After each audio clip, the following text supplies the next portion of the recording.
Most people believe rich retirees spend differently because they have more money. But that's not the real difference. The real difference is that wealthy retirees think differently about ownership itself.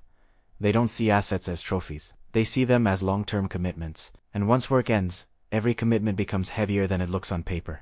During working years, buying things feels safe. Income arrives every month. Mistakes are temporary. If something costs more than expected, you work a little longer, earn a little more, and move on. Retirement quietly removes that safety net. Money stops refilling itself. Time becomes limited. And suddenly, every purchase is no longer just a purchase. It's a decision that trades future freedom for present comfort. Poor retirees often continue living as if income still exists. They upgrade, replace, and add things because that habit worked for decades. Rich retirees do the opposite. They pause. They slow down. They ask questions most people never ask. Like what this asset will demand 5 or 10 years from now, not just what it gives today. One of the first differences appears in status spending. Expensive cars, luxury upgrades, constant Poor retirees see these as symbols of success. Rich retirees see them as silent drains. Not because they can pay for them, but because they understand depreciation never retires. Maintenance doesn't care how old you are. Insurance never gets cheaper. Wealthy retirees prefer assets that fade into the background of life instead of constantly demanding attention. Housing is another major divide. Many poor retirees stay in homes designed for a chapter of life that already ended. Empty rooms, high taxes, endless maintenance. They call it comfort or memory. Rich retirees call it friction. They downsize strategically, not emotionally. They know unused space still costs money, energy, and mental load every single year. Then there are financial products marketed as smart retirement assets.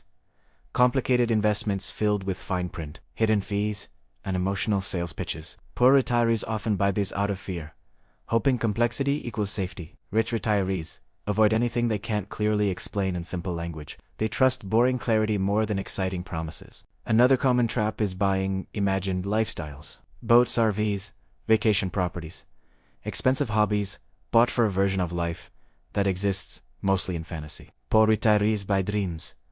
Rich retirees test reality first. They rent before buying. They experience before committing. They understand that boredom is expensive when it leads to unused assets sitting quietly while draining money. Poor retirees also tend to overbuy certainty. Extra insurance, extended warranties, protection plans stacked on top of protection plans. They're trying to buy peace of mind. Rich retirees accept that some uncertainty is cheaper than overpaying for comfort that never fully arrives. They insure against disaster, not inconvenience. Lifestyle inflation after retirement is another silent killer.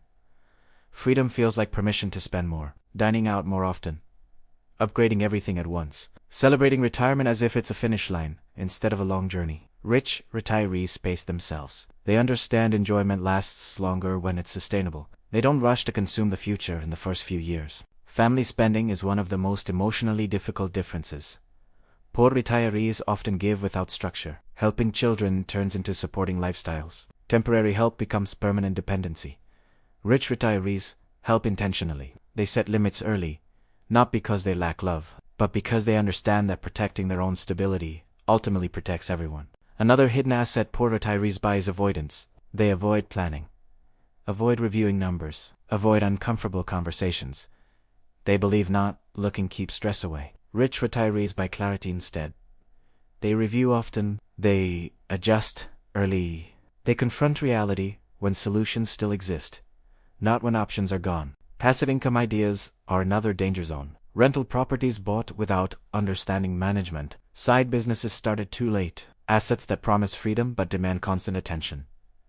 Poor retirees chase income ideas emotionally. Rich retirees calculate effort versus return brutally, honestly. They know retirement time is valuable, and stress is expensive. Perhaps the most costly thing poor retirees buy is optimism without a plan. The belief that markets will recover fast enough, that expenses won't rise too quickly, that health will cooperate. Rich retirees hope, but they don't rely on hope alone. They build margins. They prepare for boring, realistic outcomes instead of best-case scenarios. What separates rich retirees from poor ones isn't intelligence or luck. It's restraint. The ability to say no to things that feel good now but quietly steal control later. Rich retirees understand retirement isn't about owning more, it's about needing less. They don't ask, "Can I afford this today?" They ask, "What does this cost my future freedom?" Because retirement success isn't measured by what you own. It's measured by how calm your life feels when nothing unexpected is happening. Poor retirees often look rich, right up until the moment stress arrives. Wealthy retirees often look ordinary, almost boring, until you notice how peaceful their days are. No panic, no scrambling, no desperate decisions made too late to undo. In the end, the most powerful retirement asset isn't money, property, or investments. It's restraint.